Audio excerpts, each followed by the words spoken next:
Buenas tardes, me llamo Isabel Carvajal. Y este es mi entrega final para la materia de medicina familiar. Y este proyecto lo inicié en la etapa 1 haciendo una historia clínica a la paciente en cuestión.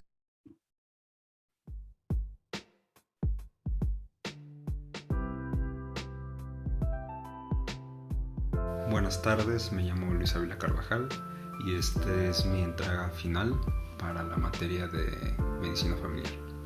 Y este proyecto lo inicié en la etapa 1 haciendo una historia clínica a la paciente en cuestión, que es Gabriela Carvajal. Es una señora de 55 años que ya tiene diagnóstico establecido de insuficiencia renal crónica de aproximadamente poco más de 12 años de evolución, lo cual es bastante. Y es una paciente que ha tenido un buen apego a su tratamiento. Obviamente pues es una enfermedad degenerativa, entonces lo que se constata con los resultados de laboratorio que ya comenta y con la exploración clínica, la historia clínica también que se va realizando a lo largo de esta primera etapa del proyecto, pues se logra constatar que tiene un buen apego al tratamiento, pero la función renal pues va disminuyendo progresivamente.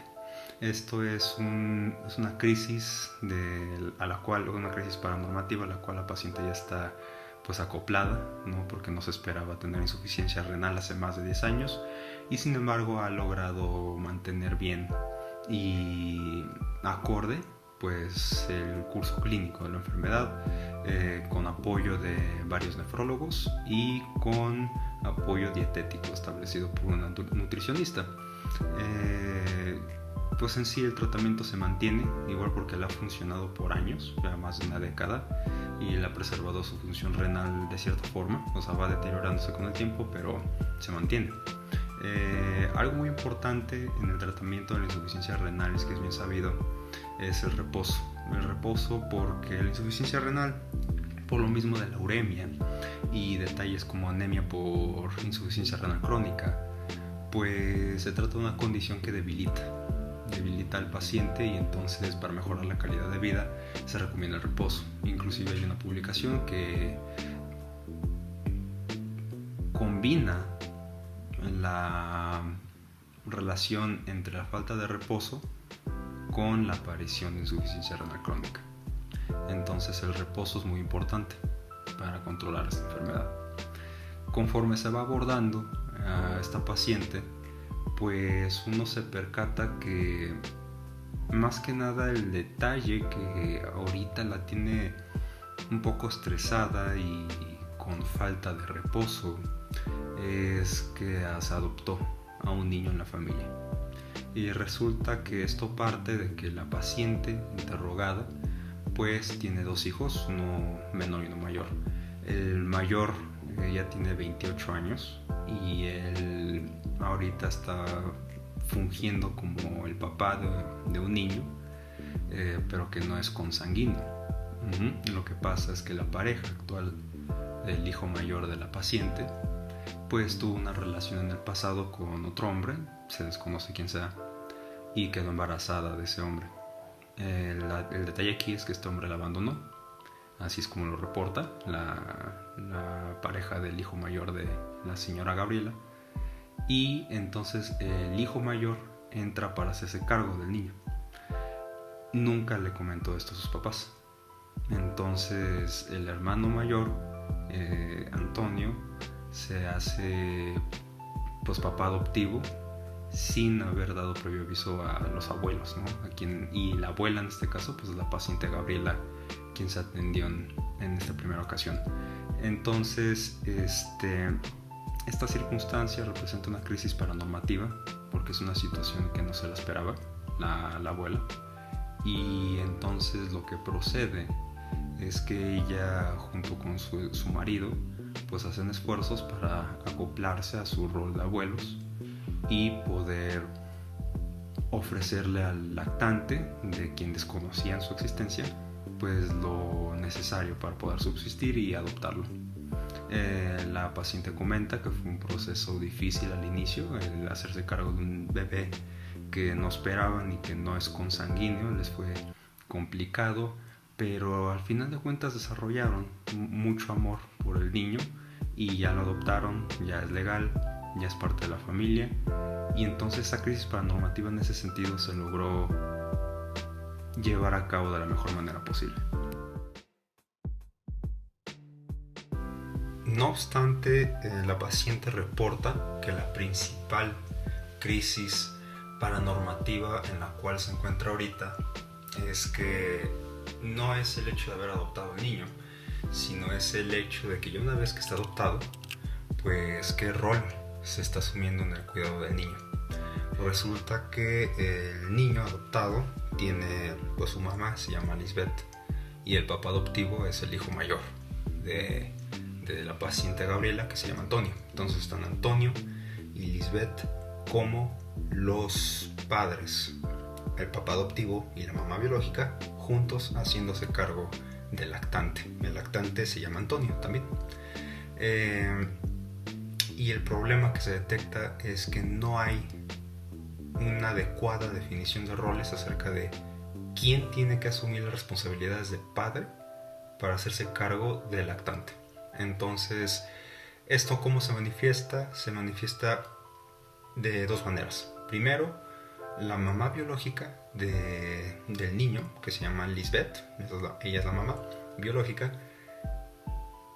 pasa mucho tiempo, como lo reporta la paciente Gabriela, pasa mucho tiempo en las redes sociales y trabajando en línea, porque ella da cursos en redes sociales enseñando básicamente talleres, y de ahí recibe pues dinero que Lisbeth lo utiliza para pagar pues costos que ella tiene acumulados y los quiere solventar.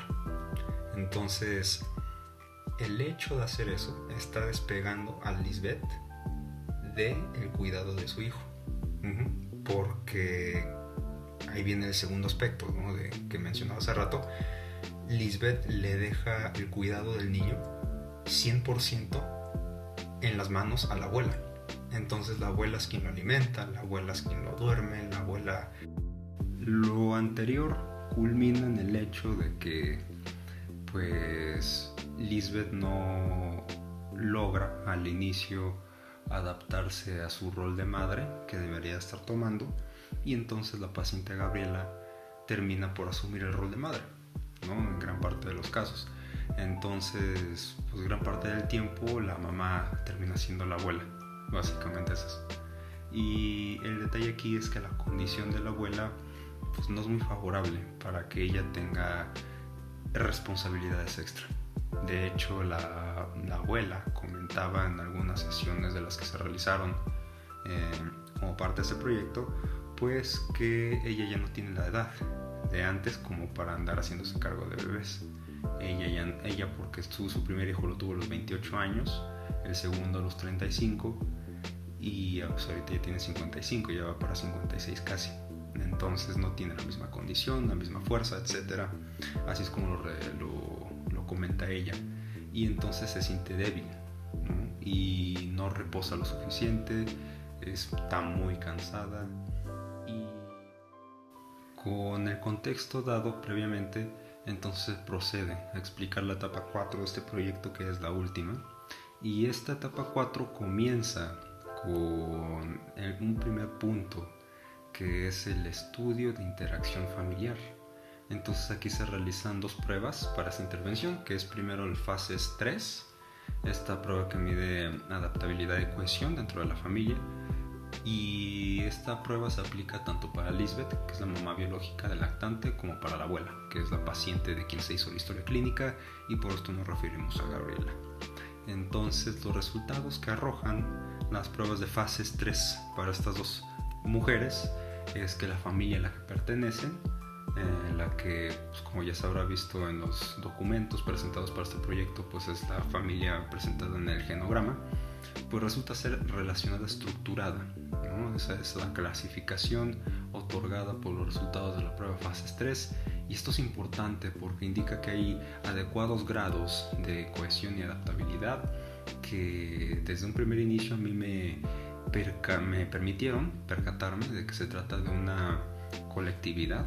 Esta familia es un colectivo que tiene una gran ventaja a su favor, y es que ante cualquier adversidad podrán contar con las habilidades sociales y cognitivas que les permitirán hallar soluciones a sus problemas de la manera más adecuada posible. También se realiza la prueba APGAR para ambas personas, para Gabriela y para Lisbeth, y el resultado que se arroja es que mediante esta prueba se detecta que no hay inestabilidad en la familia por parte de los resultados de la paciente Gabriela, que ella viene funcionando como la abuela, pero por parte de Lisbeth, que ella es la mamá del lactante, pues se refleja en los resultados de APGAR que hay leve disfunción familiar. Entonces esto llama la atención porque lo que indica es que hay dos perspectivas diferentes acerca del apoyo que cada mujer recibe en la familia. Y cuando consideramos los factores de riesgo que se presentan en esta familia, vamos a ver que hay factores de riesgo sociales y factores de riesgo familiares, ¿no? Entonces los sociales básicamente es pues la sobrecarga de responsabilidades que se están poniendo por encima de Gabriela en cuanto a la crianza del lactante y la falta de responsabilidades que no están siendo asumidas de la mejor manera por parte de Lisbeth. Y también están problemas de salud tanto hereditarios como antecedentes personales patológicos, y como ya se mencionaron al inicio, estos factores de riesgo, más que nada estos problemas de salud en la paciente Gabriela, pues es el antecedente de insuficiencia renal crónica, y para Lisbeth ella reporta que tiene ansiedad. Y que inclusive padece colitis nerviosa.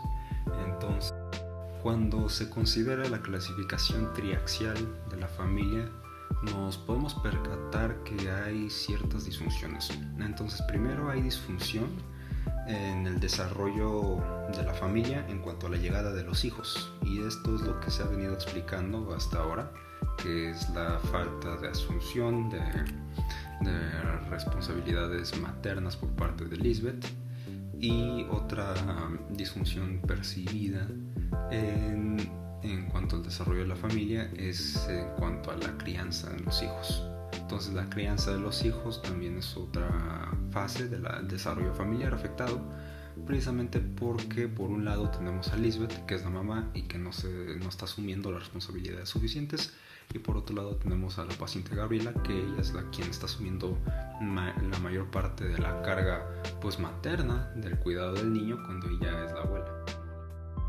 Ahora me gustaría profundizar un poco en los factores de riesgo que se presentan tanto en Lisbeth como la mamá. Entonces, los factores de riesgo se los vemos del carácter biológico por parte de Lisbeth, que es la mamá. Ella comenta que su mamá murió de cáncer de mama a los 44 años, y en su linaje familiar, tanto materno como paterno, hay antecedentes de diabetes e hipertensión. En el caso de los factores de riesgo biológicos de Gabriela, pues hay riesgo también de cáncer, diabetes e hipertensión. ¿Qué diferencia hay aquí en cuanto a factores de riesgos físicos y factores de riesgo psicológicos, tanto en Gabriela como en Lisbeth? Entonces, en Gabriela, pues ella ya tiene diagnóstico de insuficiencia renal crónica, y Lisbeth no. En Lisbeth no tiene una enfermedad crónica degenerativa, pero la paciente Gabriela sí. Y además la paciente Gabriela, y esto no se comentó al inicio, es que tiene malnutrición proteica por la dieta tan restringida que lleva, precisamente como parte del tratamiento contra la insuficiencia renal. Entonces eso le genera fragilidad, debilidad, cosa que Lisbeth no tiene. ¿Qué otra cosa hay aquí presente?